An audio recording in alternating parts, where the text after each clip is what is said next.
seminário. Gostaria de saudar, de uma forma extremamente respeitosa e calorosa, a todos que atenderam a esse convite de participar desse seminário tão importante para todo o Nordeste. E gostaria de saudar as pessoas da deputada Poliana Dutra, aqui representando a Assembleia, do professor Rômulo Polari, presidente do Fórum Celso Furtado, Dr. João Nilton, superintendente do Banco do Nordeste, Dr. Walter Aguiar, diretor superintendente do SEBRAE, Dr. Raimundo Frade, diretor da Federação das Indústrias da Paraíba, representando aqui o presidente Boega Gadelha, Dr. Paulo Rocha, representando o presidente da CUT Nacional, a doutora Tânia Bacelar de Araújo, professora emérita do Centro de Ciências Humanas de Pernambuco, ao prefeito Jorge Coelho, presidente da FAMUP, e ao prefeito Geraldo Moura, prefeito de Soledade. Primeiro dizer da importância dessa discussão no momento em que o país vive, para que se possa dizer minimamente, momentos estranhos nas relações institucionais. É importante que se discuta nesse fórum os eixos, os encaminhamentos que possam ser dados para que a gente possa ter e participar mais ativamente de todo o processo de desenvolvimento do país, mas é importante que se discuta também questões que são postas, eu acho que gerando dificuldades cada vez maiores para os estados nessa busca de desenvolvimento. O que acontece hoje na aprovação de um projeto como esse PL 18, que trata do ICMS no Brasil, isso é um absurdo. Isso é uma excrescência em termos jurídicos. Nós estamos modificando as regras do jogo no meio do jogo. Medidas inconstitucionais, medidas eleitoreiras, propostas absolutamente sem nenhuma consistência, pensada, implantadas e aprovadas pelo Congresso de uma forma atabalhoada, sem ser feito sequer a avaliação real das consequências dessas medidas. Então, para todos nós que somos gestores, fica uma preocupação muito grande, num momento como esse, em que se retira de um estado como a Paraíba 1,4 bilhão de reais das suas receitas. E quando se faz isso, quando eu digo que não se pensa nas consequências, é porque não estamos tentando apenas retirar receitas. Essas receitas do Estado, na verdade, é receita da educação, da saúde, dos investimentos, da infraestrutura, do custeio do Estado. E, de repente, de uma forma em que nenhum país do mundo jamais pensou, dentro do mesmo ano fiscal se faz uma redução de receita. Imagina o que é, para cada gestor desse país, agora, nesse mês, você ficar sabendo que este ano, no caso da Paraíba, nós vamos perder 400 milhões de receita até o final do ano. As consequências disso são imprevisíveis.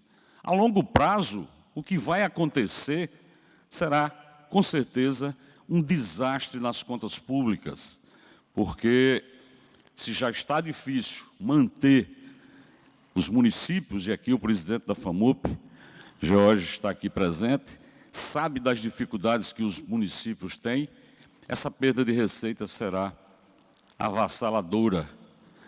E é uma medida eleitoreira, porque nós sabemos claramente que foi aprovada com o intuito de reduzir, ou pelo menos sinalizar para a população, de que haveria redução no preço dos combustíveis. Quando nós sabemos que não haverá essa redução, até porque algumas coisas já acontecem. No caso da Paraíba, o ICMS, que está sendo reduzido para 18%, do óleo diesel, já é 18%. E nós não estamos nem cobrando 18%, porque os governadores decidiram que desde outubro do ano passado, que o preço sobre o qual nós estaremos cobrando o ICMS está congelado desde outubro.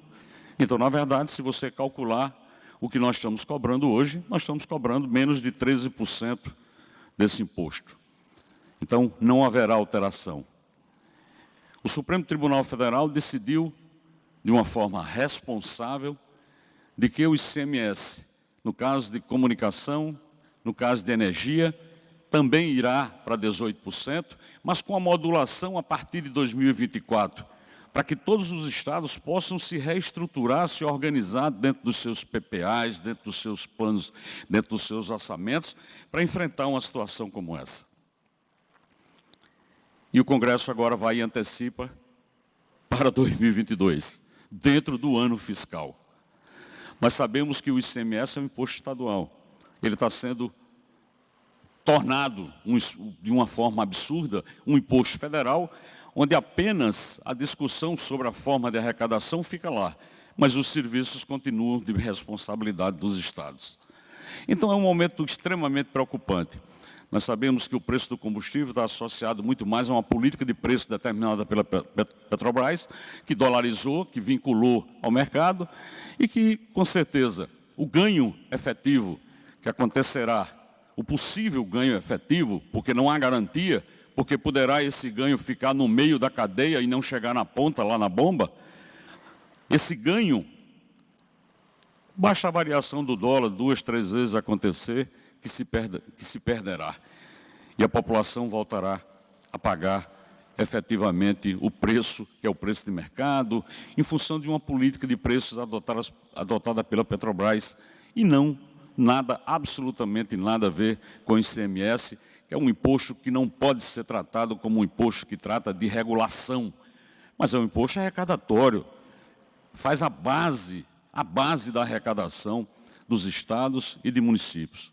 Volto a dizer, para que se tenha ideia, a Paraíba tem, dentro dessa arrecadação de ICMS, um percentual de 2% que vai para o Fundo de Combate à Erradicação da Pobreza, o FUNCEP. Nós vamos perder por ano 208 milhões de reais dessa arrecadação. E esse dinheiro, em que é usado? Ele é usado em programas assistenciais que vão desde convênios com as instituições de longa permanência que abrigam idosos, para o Garantia Safra, que ajuda os agricultores familiares quando tem problemas, efetivamente, principalmente na nossa região, que é semiárido, para programas como na Paraíba, nós chamamos Tá na Mesa, que é um programa de segurança alimentar que fornece 1.300.000 refeições todos os meses para quem passa fome nesse estado. E o Estado banca isso com recursos do FUNCEP. É impensável o que nós teremos que fazer para reestruturar o Estado para se enfrentar tamanha redução de receita. Esse país, como a deputada Poliana Dutra citou, voltou ao mapa da fome. Em 2014, nós tínhamos 17% da população em insegurança alimentar. Hoje, nós temos 36% da população em condição de insegurança alimentar. Pessoas que saem de casa e não têm a certeza que farão as 3 refeições do dia.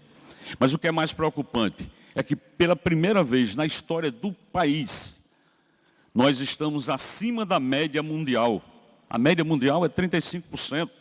É um número absurdo você imaginar que 35% da população mundial vive em insegurança alimentar. Mas nós conseguimos superar de uma forma terrível esse percentual e atingimos 36%.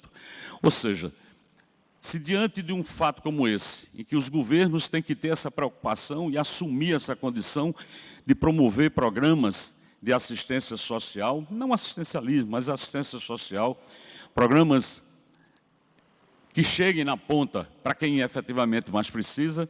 Por outro lado, nós estamos vendo aí o que está acontecendo eu não posso generalizar, evidentemente, mas com um Congresso que está insensível às consequências dessa medida.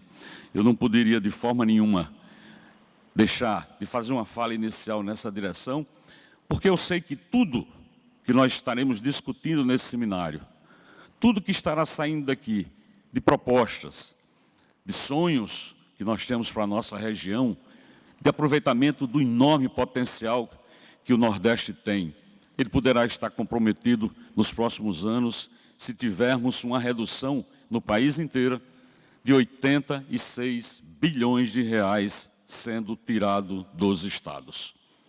Isso é uma questão que precisa ser discutida, mas discutida seriamente.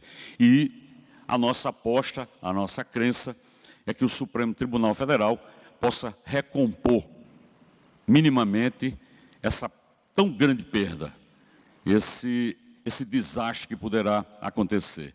Então, eu tinha aqui, inclusive, anotado algumas coisas para que a gente pudesse discutir, mas eu acho que esse tema, essa pauta nos preocupa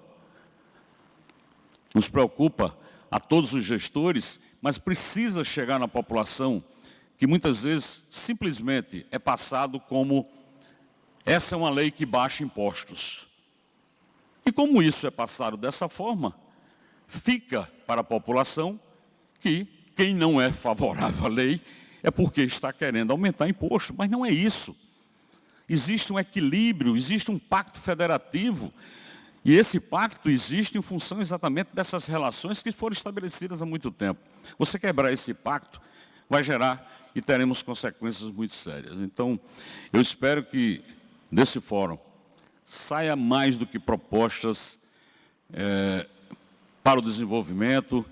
No dia que o mundo descobrir que a entrada do Brasil não é o Sul, é o Nordeste, que os aviões da Europa chegam aqui muito mais rápido do que chegam no Sul, nós vamos nos beneficiar e beneficiar muito. Entretanto, é preciso que desse fórum saia mais do que propostas, saia também uma declaração de que nós precisamos respeitar o Pacto Federativo, nós precisamos fazer com que esse país continue avançando, principalmente voltando a sonhar, principalmente voltando a ter esperança, principalmente com políticas de inclusão, com políticas que façam com que a sociedade como um todo possa entender que a riqueza gerada num país tem que ser distribuída pelo maior número possível de pessoas. Daqui a pouco nós vamos conversar um pouco sobre a Paraíba. O fórum pediu para que eu fizesse aí uma apresentação sobre a infraestrutura, sobre os investimentos que nós estamos fazendo. Eu vou detalhar um pouco do que a Paraíba está fazendo. Mas sejam todos muito bem-vindos, que nós tenhamos um grande seminário e que possamos daqui sair, entrar primeiro com o espírito de estudante, sair daqui com muito mais conhecimento do que nós entramos. Obrigado a todos.